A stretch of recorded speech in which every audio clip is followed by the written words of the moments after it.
अस्सलाम वालेकुम। जहांज़ेब अब्बासी एक नए प्रोग्राम के साथ हाज़िर है।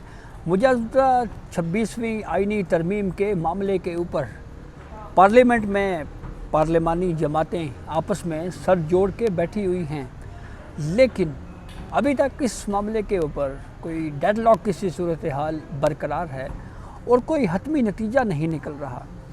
इसकी वजूहात क्या हैं? शायद इसकी बड़ी वजह यह है कि हर सियासी जमात हिस्सा बकदर जुस्सा मांग रही है।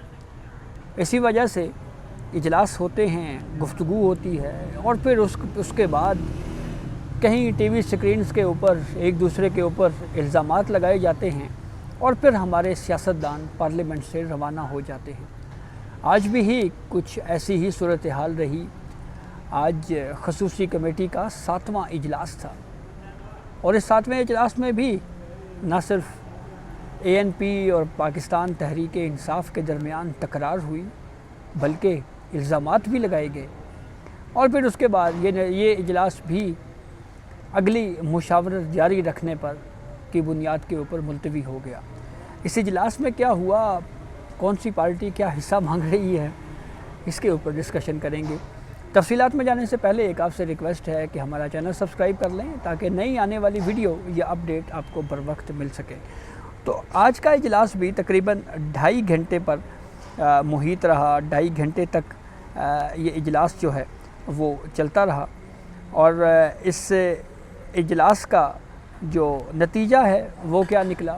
नतीजा ये निकला जी कि अगला इजलास जो है वो 17 अक्टूबर को मुतवक्के तौर के ऊपर बुलाए जाने का इम्कान है। जो खसूसी पार्लिमानी इजलास आइनी तरमीम के ऊपर हुआ, इसमें सबसे पहले तो आपको बताएं कि एक और तजवीज़ भी ANP की जानिब से सामने आई है। ANP ने सूबाई सतह के ऊपर आइनी अदालतों के क़याम की मुखालफत की है। मरकज़ में आइनी अदालत के क़याम यानी फ़ेडरल कॉन्स्टिट्यूशनल कोर्ट के क़याम के ऊपर रज़ामंदी का इजहार किया है। इसी तरह से ANP ने एक मुतालबा और भी रख दिया है इस तजवीज़ के तौर पे, और वो है आर्टिकल 1 जो आईने पाकिस्तान का है, उसमें तरमीम की तजवीज़ दी गई है। उस तजवीज़ में ANP का ये मौक़िफ़ है कि सूबा खैबर पख्तूनख्वा का जो नाम है सूबे का, उसमें से लफ्ज़ खैबर निकाल दिया जाए। इसी तरह से जो 40 साल की उम्र में हाई कोर्ट में एक जज की अपॉइंटमेंट होती है, उसकी भी ANP ने मुखालफत की। अब आते हैं MQM के मामले के ऊपर कि MQM क्या चाहती है। MQM ने बुनियादी तौर के ऊपर एक MQM का तो एतराज़ ये है कि आर्टिकल 140 जो है उसमें बल्दियाती इंतखाबात उसके तहत अगर किसी भी वजह से ख़त्म हो जाते हैं वक्त से पहले, तो ये आइनी तौर के ऊपर पाबंदी होनी चाहिए कि 2 महीनों के अंदर अंदर बल्दियाती इंतखाबात लाजमी होंगे। यानी ये उनका सूबाई सियासत का एक इशू है जिसको वो इस आइनी तरमीम के साथ MQM जोड़ रही है। और फिर साथ MQM ये भी कह रही है कि जैसे आपको इल्म है कि मरकज़ NFC अवार्ड के ज़रिए सूबे को फ़ंड देता है, तो बिल्कुल इसी नौइयत के ऊपर ये कहना है MQM का या उनका मौक़िफ़ है कि वफाक सूबे के हिस्से का जो फ़ंड है वो बराह रास्त बल्दियाती इदारों को दे, और इस मामले के ऊपर सूबे जो हैं वो बल्दियाती इदारों के मरहून मिन्नत ना हों, बल्कि बराह रास्त मरकज़ डील करे बल्दियाती इदारों को। तो लोकल बॉडीज़ गवर्नमेंट सिस्टम के ऊपर फोकस है MQM का और वो एक अपनी तजवीज़ लेके आए हैं। ANP के 3 सेनेटर्स हैं इस वक्त, जबकि अगर MQM की बात करें तो MQM के पास कौमी असम्बली में 22 नशिस्तें हैं और 3 सेनेटर्स हैं उनके पास। तो ये इन हालात में बिल्कुल चीज़ें वाज़ेह नज़र आ रही हैं कि हर पॉलिटिकल पार्टी जो है वो मुजव्वज़ा आइनी तरमीम के मामले के ऊपर अपना अपना व्यू जो है वो बीच में ला रही है, और इसके ऊपर अब कंसेंसस कितने अरसे में हो सकता है इससे अंदाज़ा लगाया जा सकता है।